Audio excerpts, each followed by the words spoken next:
교회 여러분 안녕하셨습니까? 2021년 새해를 잘 맞이하셨죠? 오늘 저와 함께 묵상하고 저와 함께 영적 작업을 하는 마르코 복음서 제2과 1장 9절에서 15절의 말씀을 함께 영적 작업을 하는 시간을 갖도록 하겠습니다. 이 책에 나와 있는 시작 기도부터 시작하도록 하겠습니다. 성부와 성자와 성령의 이름으로 아멘. 주님, 저희도 예수님의 시선으로 사람들을 보고 세상을 바라볼 줄 알도록 눈을 뜨게 해 주십시오. 저희도 하느님 아버지께 자녀다운 순종을 할 줄 알도록 하느님의 뜻을 식별할 줄 알게 해 주십시오. 저희도 예수님과 한 마음이 되어서 예수님의 가르침대로 행동하고 실천할 수 있도록 성령을 보내주십시오. 예수 그리스도를 통하여 기도드립니다. 아멘.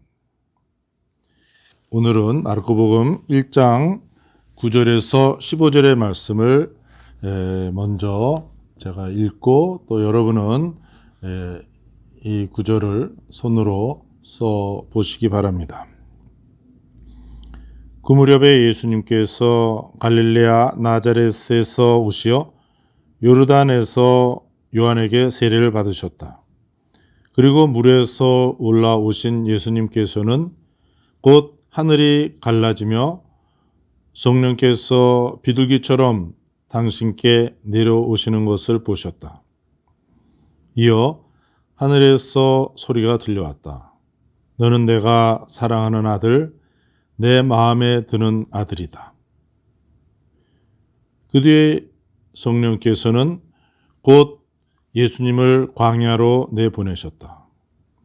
예수님께서는 광야에서 40일 동안 사탄에게 유혹을 받으셨다. 또한 들짐승들과 함께 지내셨는데 천사들이 그분의 시중을 들었다. 요한이 잡힌 뒤에 예수님께서는 갈릴레아에 가시어 하느님의 복음을 선포하시며 이렇게 말씀하셨다.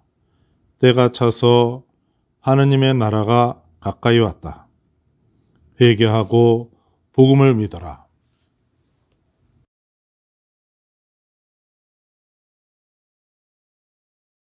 본문을 아주 간단하게 소개해 올리도록 하겠습니다. 이제 이 복음서의 1장 2절 이후에 세례자 요한에 대해 나타나고 이제 9절부터 예수님께서 본격적으로 모습을 드러내십니다.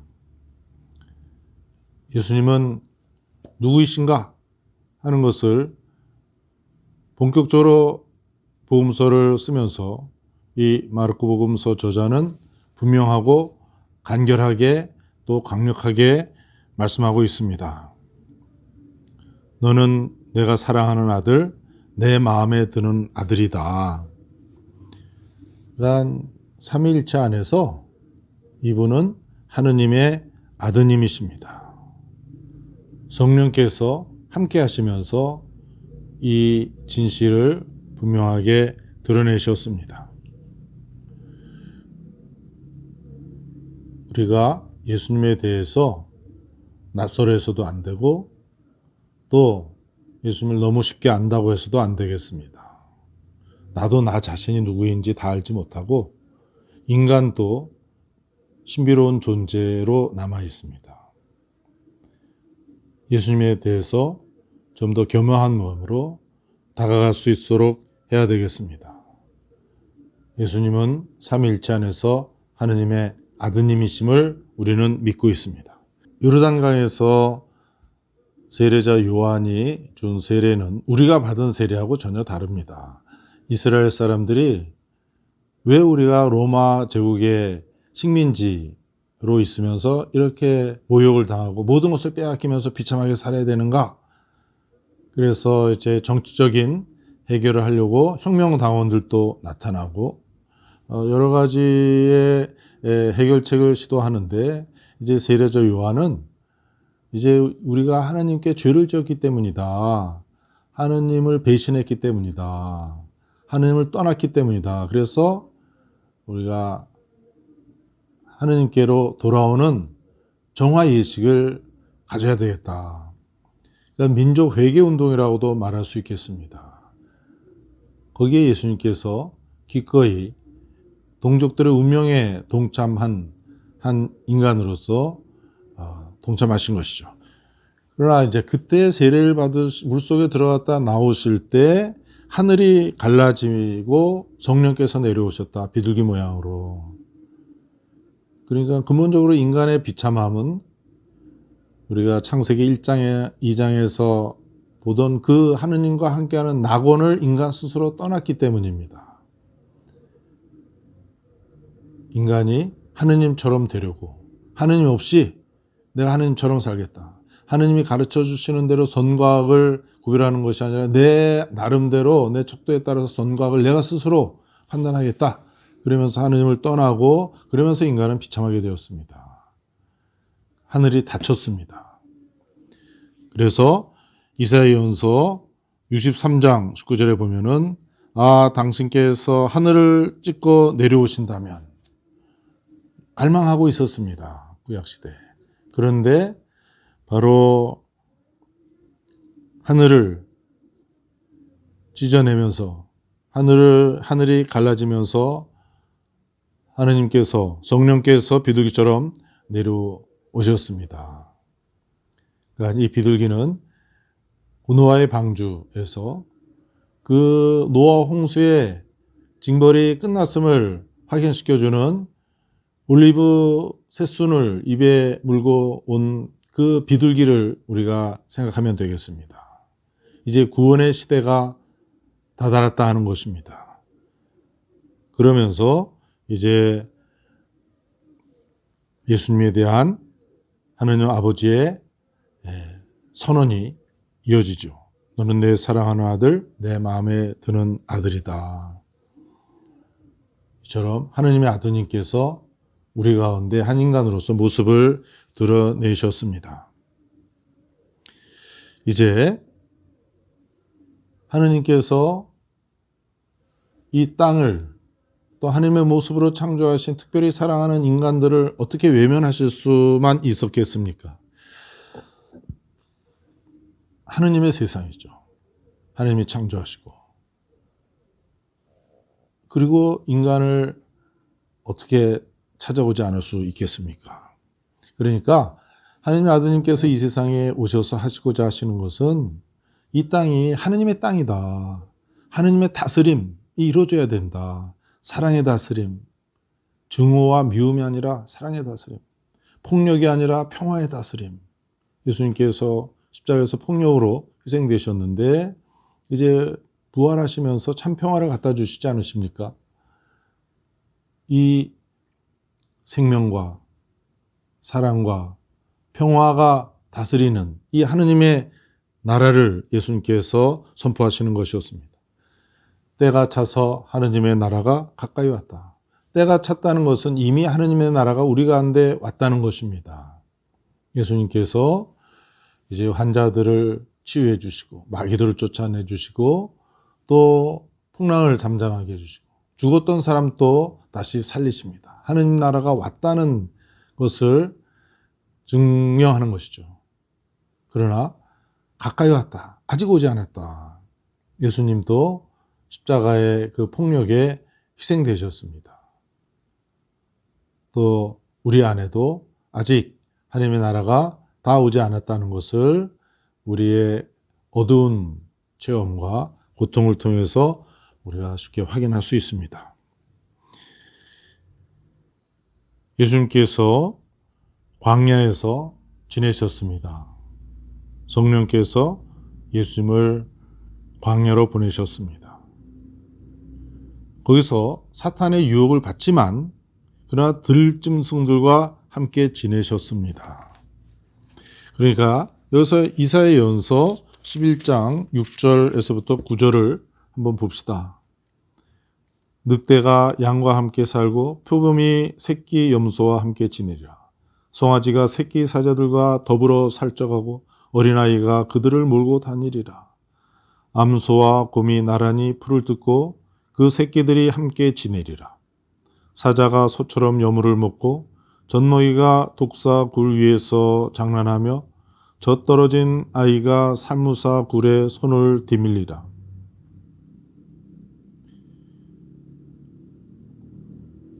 바로 이 구약 성경에서 예언하고 있는 하느님 나라.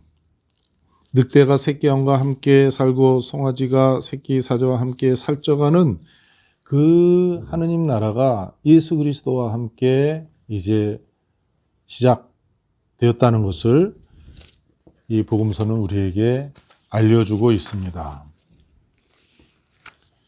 그런데 예수님, 하느님의 아드님이시죠. 예수님의 사명은 이 세상에 하느님 나라를 알리는 것입니다. 하느님 나라를 선포하는 것입니다. 때가 차서 하느님 나라가 가까이 왔다. 그러나 이 사명에는 처음부터 유혹이 뒤따릅니다. 신약성경 히브리서에 보면은 히브리서 2장 18절에 이와 같은 말씀이 나옵니다. 예수님께서는 고난을 겪으시면서 유혹을 받으셨기 때문에 유혹받는 이들을 도와주실 수가 있습니다. 이제 네 번째 작업으로 넘어가기로 하겠습니다. 관찰에서 이제 첫 번째, 나는 예수님을 누구라고 생각하는가?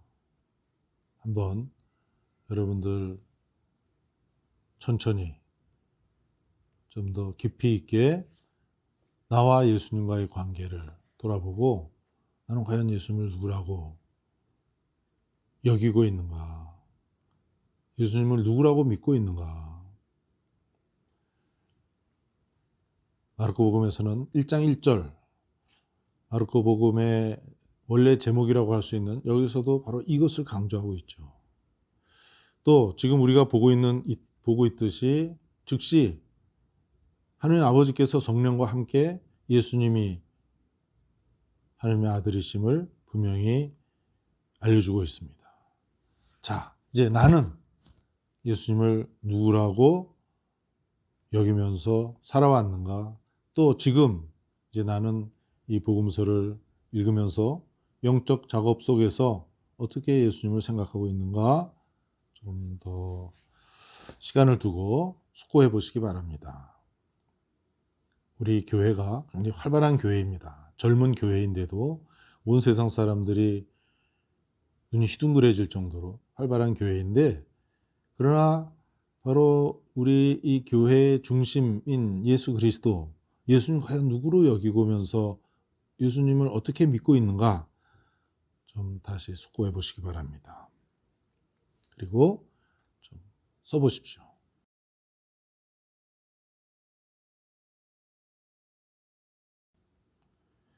두 번째 관찰은 예수님은 이렇게 하느님의 나라를 처음부터 강조하고 있는데, 그렇다면 내가 사는 이곳에서 하느님의 나라가 와 있다는 사실을 어디에서 발견하고 있는가? 무엇을 보니까 하느님의 나라가 와 있다고 말하는 것이냐? 넓은 눈으로 세상을 보면서 말할 수도 있을 것이고, 내 마음 안에 들여다볼 수도 있고, 나의 개인 역사 안에서 우리 집안에서 일어난 일들을 보면서, 내 주위에서 일어난 일들을 보면서, 내가 겪는 일들에서 하느님의 나라가 와 있다는 것을 나는 어디서 발견하면서 살아가고 있는가 한번 찾아보십시오.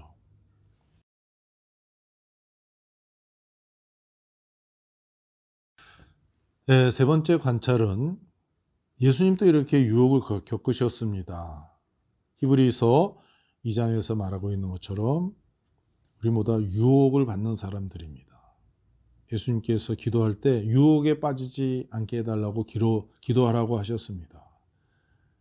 우리는 기도를 유혹을 많이 받으면서 살아가는 사람들입니다. 부끄럽게 여길 게 없습니다. 내가 겪는 유혹은 무엇인가 좀 생각해 보십시오.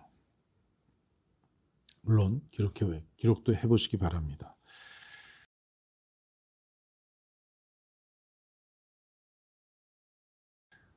두 번째 되새김의 작업은 식별입니다.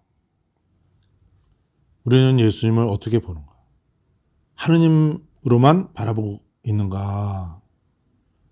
그러니까 인간이 아니다. 육체를 지닌 인간이 아니다. 그래서 목마를 줄도 모르고 배고플 줄도 모르고 그냥 초월적인 하느님으로만 바라보고 있는가?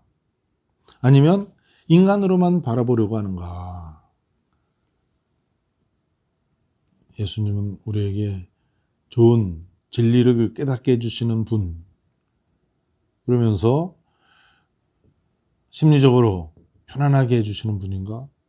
사회적인 큰 변화를 일으키게 해주시는 분으로만 여기고 있는가? 좀 다시 되살펴 자기 신앙을 되돌아보시기 바랍니다. 자, 이것은 첫 번째 나 또는 나의 문제이고, 내가 속하고 있는 교회는 그러니까 뭐 기본적으로 교구라고 볼 수도 있고, 또 온 세상의 교회라고 볼 수도 있고, 또 내 본당이라고 할 수도 있고, 내가 참여하고 있는 어떠한 교회의 단체일 수도 있고, 구역반 소공동체일 수도 있고, 교회는 하느님만 찾고 있는가? 그래서 오늘 사람들이 겪는 그 고통, 어두움, 또 사람들이 누리고 있는 즐거움, 희망, 이런 것을 외면하고 있는가?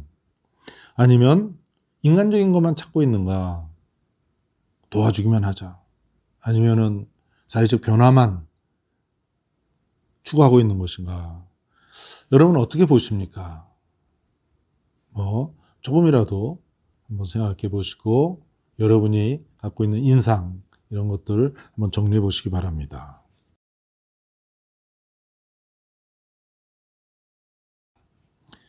두 번째 식별해 보시라고 청하고 싶은 것은 하느님 나라에 와 있다는 것을 기준으로 내가 지금 겪고 있는 중요한 일을 비추어 생각해 봅시다.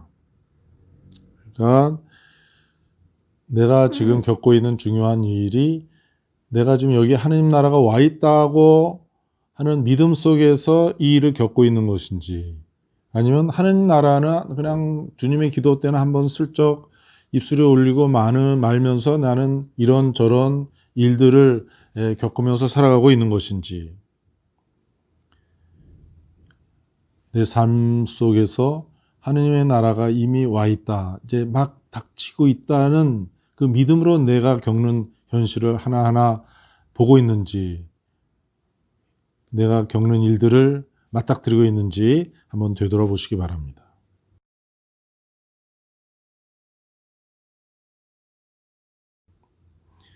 세 번째 식별 과제는 내가 신앙생활을 하면서 겪는 유혹은 무엇인가?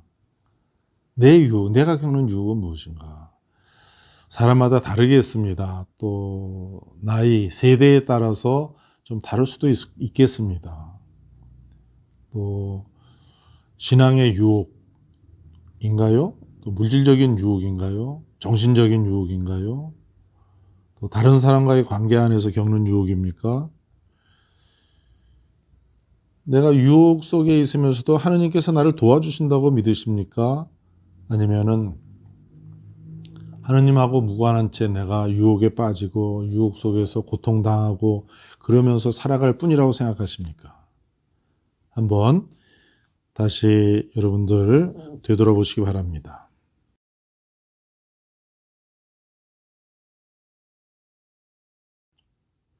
세 번째, 실천해 보시라고 제가 좀 제안하는 것입니다. 첫 번째, 나는 예수님을 어떻게 알고 있습니까? 삼위일체 안에서 예수님을 이해하려고 합니까? 예수님에 대해서 우리가 그리스도 교회입니다.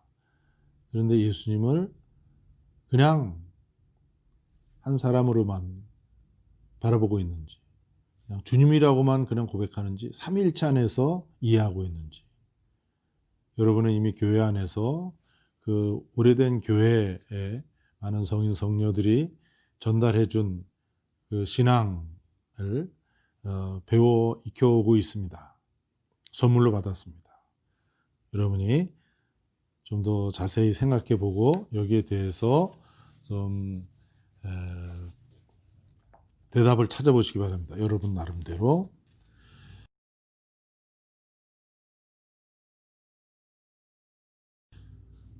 실천의 두 번째는 나는 예수님의 말씀처럼 하나님 나라의 복음을 위해서 회개하고 믿기 위해서 어떤 실천을 하겠습니까? 예수님께서 때가 차서 하나님의 나라가 가까이 왔다. 회개하고 복음을 믿어라. 회개한다는 것은 예수님을 향해서 내가 삶의 방향 전환을 180도 하는 것입니다. 하느님이 여기 오셨네? 하느님이 여기 우리를 다스리고 계시네? 겸손하게 자기를 비우시면서 사랑으로서 우리를 다스리시고 참된 생명에 다스리는 이 세상에 예수님과 함께 오셨네? 자, 이렇게 하기 위해서 내가 무슨 실천을 하겠습니까? 이제 하느님 나라라는 이 복음을 위해서 내가 무슨 실천을 하겠는가? 한번 여러분들 찾아보시기 바랍니다.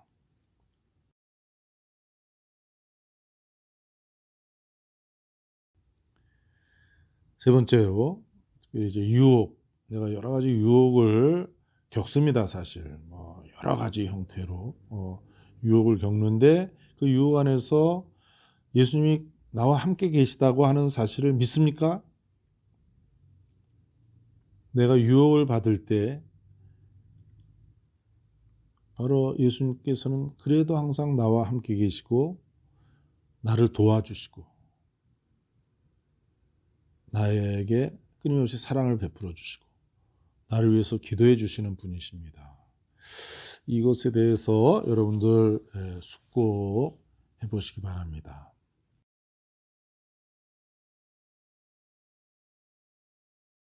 자, 이제 마지막 과제로 이제 이 성경 구절 안에도 우리가 새롭게 기도하고 묵상하고 발견할 것들, 내 자신 안에서, 이 세상 안에서, 또 예수님에 대해서, 하나님에 대해서 발견한 것들도 많고 또 영적인 작업들을 여러분이 많이 하셨습니다.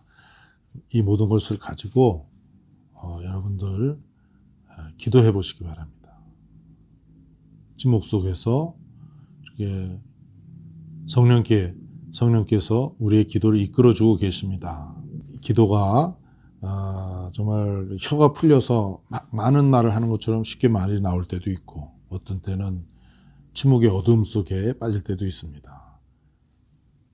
이렇거나 저렇거나 그 기도하는 내용을 여기 여러분들이 간단히 기록해 하시면서 내 기도를 잘 정리하면은 여러분이 하는 기도를 많이 도와줄 겁니다. 이런 방식에.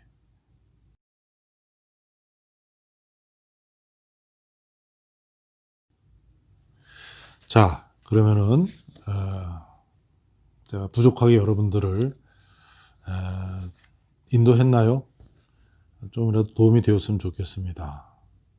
그러면은 영광성으로 기도하면서 이 시간을 마치도록 하겠습니다. 성부와 성자와 성령의 이름으로 아멘. 영광이 성부와 성자와 성령께 처음과 같이 이제와 항상 영원히 아멘. 성부와 성자와 성령의 이름으로 아멘. 감사합니다.